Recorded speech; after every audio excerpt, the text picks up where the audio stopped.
So I know you got a little bit of an accent there, Greg. So I know you grew up in Baltimore. Who were you listening to back then when you were growing up? Oh yeah, Baltimore radio back in the day, man. Well, Baltimore I think had the best East Coast radio because we had the best soul radio. And when I was like a kid, I'm talking junior high school and high school, we used to listen to Fat Daddy on WSID, and he was this big, huge fat guy. He was a black guy, and he used to do jive talk like, every time I see the Supremes, cream rolls down my jeans. You know, he used to do all this really racy, hardcore stuff, and we loved it, man.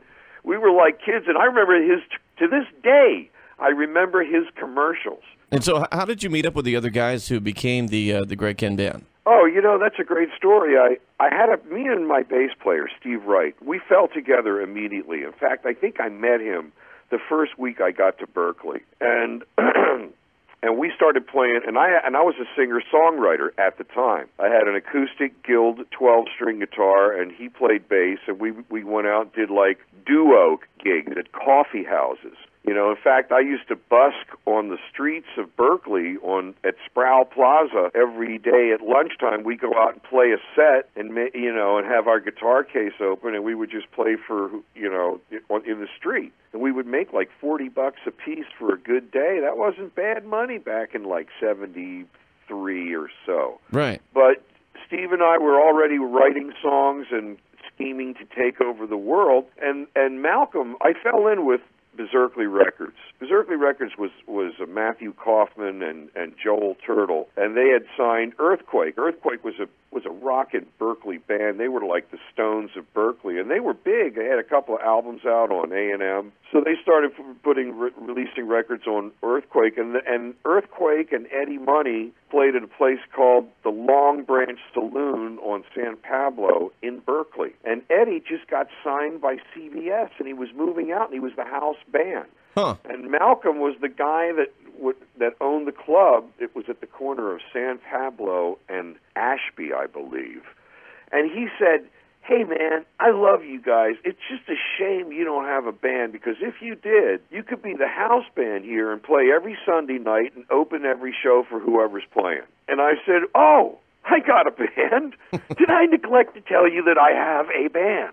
And I know you guys did have a phenomenal decade of the 1970s and then into the 1980s. I know the very first hit single that hit the charts, respectively, came from the album Rock and Roll. Right. The Breakup song. How was that song invented? You know, it was a guitar riff originally. It was ba-da-da-da-dum, ba-da-da-da-dum, ba-da-da-da-dum, brain. I came up with that just sitting around, the house. And we were rehearsing, and I brought the guitar riff down there, and I started messing around, and then Steve had a chorus from another song, and he said, hey, let's try these chords along with the A minor F G thing that you're doing. And we put them together, and the great songs write themselves. And as soon as I put those chords with that chorus, I wrote that song in 15 minutes. I know there's another great album that I loved was the Continued album, the song Every Love Song. How was that song put together? I remember we used to do sound checks, and at the sound checks, usually the way this would work is they'd start with the drums, get all the drum sounds, and they'd move on to the bass and drums. And the bass and drums, they'd get that, then you would add the guitars, then you would add the keyboard, and then you'd add the vocals in the end. And that's how you did a sound check, usually. And that riff was, those guys did a sound check.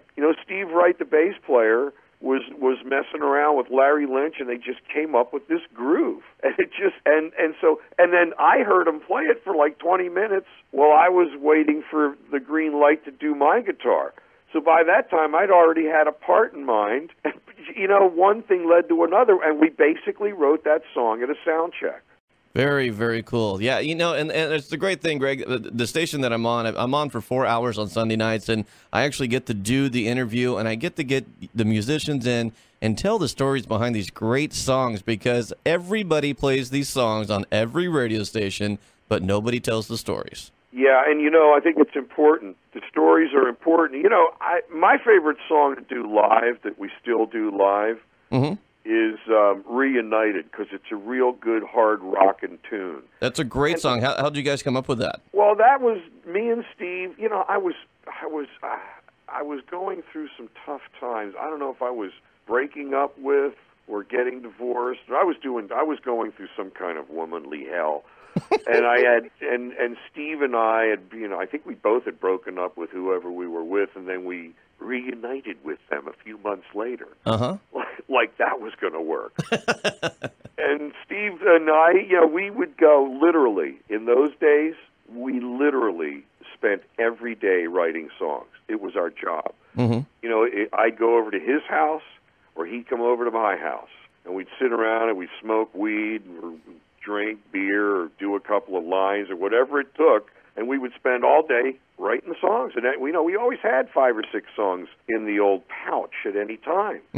And he came over, and we were just messing around. He goes, like, I want to do a rocker, and he showed me this ba-dum, bum, ba-dum, ba-dum. And to me, it sounded like Keith Richards, you know? And I said, well, let's try that in a D tuning, which is the Keith Richards tuning, of course. Greg, tell me the story again behind the hit single Jeopardy. Well, Jeopardy was another one of the, you know, all my songs are about breaking up in one form or another, as you can see. And you know, many of these tunes are written from personal experience. And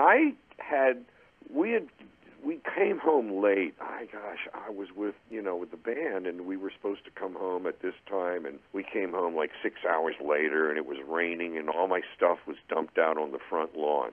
That's my first wife, yeah. I drove up in the van with the guys, and they go, "Is that your stuff out there in the rain?" And I looked at it and go, "Oh yeah, that's my stuff getting rained on." And it was like, well, what are you going to do? You're obviously not going in there. Okay, well, let's go down to the sushi bar nearby, drink a lot of sake. Yeah, there you go. And I wrote that, and a guy there was, everybody. I don't know why. Everybody at the bar, at the sushi bar, was drowning their sorrows in sake and had some tale of woe. So I went with Steve. The next day, Stevie whips out this Casio. He had just bought a Casio. The original Casio keyboard is the first one to come out that had a drum sound in it. Yes, it must have been about 82. And he starts playing,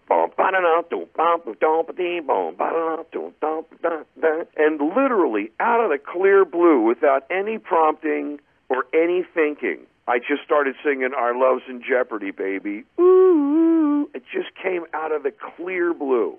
Another album that hit the charts, the album Citizen Kihn. Yes. The tune Lucky. That's one of my favorite tracks off that album. How did Lucky come about? You know, I love that song. I was a very lucky dude at that point, because we had just signed a major deal with EMI, and I was off the Berserkly label where I'd been languishing for the last 12 or 13 albums.